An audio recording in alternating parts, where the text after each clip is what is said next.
Olá! Hoje a gente vai desvendar um tema que parece complicado, mas que na verdade é essencial para o nosso dia a dia: o direito administrativo. Vamos entender, de um jeito bem direto, quais são as regras do jogo na relação entre o Estado e todos nós, a sociedade. Sabe, no fundo, todo direito administrativo gira em torno de uma única e grande pergunta: como é que o Estado pode ter força suficiente para agir pelo bem de todo mundo, mas ao mesmo tempo não usar essa força para oprimir as pessoas? É um equilíbrio muito, mas muito delicado. E para a gente desvendar esse quebra-cabeça, nosso caminho vai ser bem claro. Primeiro, vamos lá na origem, ver de onde isso tudo veio. Depois, vamos entender essa tal balança de poder e controle. Em seguida, quem faz o que no Estado? Aí, a gente entra nos 5 princípios que são a alma do negócio. E, por fim, o mais importante: por que tudo isso importa na prática? Então, vamos lá. Começando pela história. O direito administrativo não apareceu do nada, não. Ele nasceu de uma necessidade muito forte, a de colocar limites no poder absoluto dos governantes. A ideia era criar o que a gente chama de Estado de Direito, um lugar onde as leis valem mais do que a vontade de uma única pessoa. A sementinha foi plantada lá na Revolução Francesa, em 1789, com aquelas ideias de separação de poderes, direitos fundamentais. Depois, em 1800, veio uma lei na França que começou a dar uma organizada na casa. Mas o ponto de virada mesmo, o que mudou o jogo de verdade, foi um caso que aconteceu em 1873. É a história da pequena Agnes Blanco. Uma menina de 5 anos foi atropelada por uma vagonete de uma empresa do Estado. Quando o caso chegou na justiça, a decisão foi bombástica. O tribunal disse: peraí, o Estado não é uma pessoa qualquer.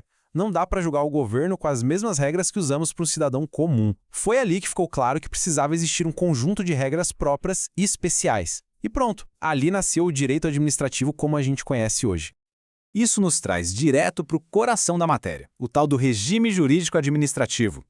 Pensa nele, como eu disse antes, como uma grande balança, que precisa estar sempre equilibrada entre o poder do Estado e o controle sobre esse poder.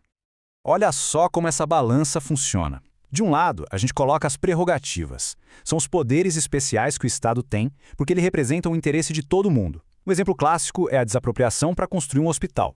Agora, do outro lado, para equilibrar, temos as sujeições. São as amarras, as obrigações. O Estado não pode fazer o que quer porque o interesse público não é do governante, é do povo. E é por isso que, para contratar alguém, a regra é o concurso público. Entende a lógica? Poder de um lado, controle do outro. Beleza. Mas como essa máquina toda se organiza para funcionar de forma controlada? Aí entra a famosa separação dos poderes. A ideia é bem simples: dividir para equilibrar, cada um no seu quadrado com sua função principal. A função típica do legislativo é criar leis. A do executivo é administrar, colocar as leis em prática. E a do judiciário é julgar. Mas o pulo do gato está aqui, nas funções atípicas. Para um poder controlar o outro, eles meio que invadem a área do vizinho. Por exemplo, quando o Senado julga um presidente, está exercendo uma função de julgamento. O executivo, quando edita uma medida provisória, está legislando. E o judiciário, quando faz um concurso, está administrando. É esse jogo que mantém o equilíbrio. Certo.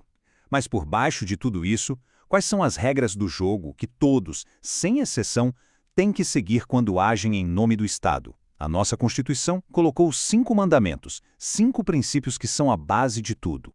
E tem um jeito super fácil de decorar. Um macete famoso. É o LIMPE. Legalidade, impessoalidade, moralidade, publicidade e eficiência. Vamos passar por cada um deles.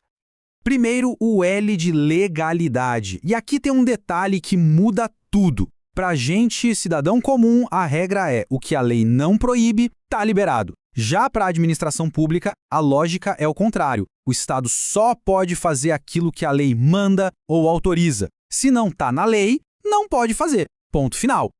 Depois vem o I, de impessoalidade. Isso quer dizer que a administração pública não pode ter queridinhos nem perseguidos. O Estado tem que ser neutro, impessoal e tratar todo mundo que está na mesma situação de forma igual. E quer um exemplo perfeito disso? É a súmula do Supremo que proíbe o nepotismo, ou seja, contratar parente para cargo de confiança. A Justiça disse: isso viola a Constituição. Por quê? Porque é a mais pura quebra da impessoalidade. A máquina pública não pode virar um negócio de família. Chegamos no M de moralidade. E atenção, isso aqui é mais do que só seguir a lei. É sobre agir com honestidade, com boa fé, com ética. É fazer o que é certo, não apenas o que é legalmente permitido. Agora, o P de publicidade. A regra aqui é clara. A ação do governo tem que ser transparente. O poder vem do povo, então o povo tem o direito de saber o que está sendo feito. O sigilo, o segredo, é a exceção da exceção. O padrão é a luz do sol. E por último, fechando o nosso LIMP, o E de eficiência. A ideia aqui é a seguinte: não basta só seguir as regras. A administração pública tem que entregar resultado, tem que usar bem o dinheiro público, buscar a melhor solução com o menor custo. É sobre fazer mais e melhor. Ok, um monte de teoria, né? Mas a pergunta que fica é: e daí? Por que isso tudo importa na prática? Bom, a resposta é que esses princípios estão moldando a nossa vida o tempo todo. Pensa só, é o direito administrativo que garante que um concurso público seja justo. É ele que diz como um hospital pode ser construído de forma justa, mesmo que o terreno seja particular. É o que impede um político de usar propaganda oficial para se promover. E é esse direito que garante a nossa possibilidade de pedir e receber informações do governo. No fim das contas, o ponto central é este. O direito administrativo é a grande ferramenta da sociedade para garantir que o Estado trabalhe a nosso favor, e não o contrário. E agora que as regras do jogo estão mais claras, fica a reflexão. Onde é possível ver esses princípios funcionando bem no dia a dia? Ou onde a gente percebe que eles estão faltando?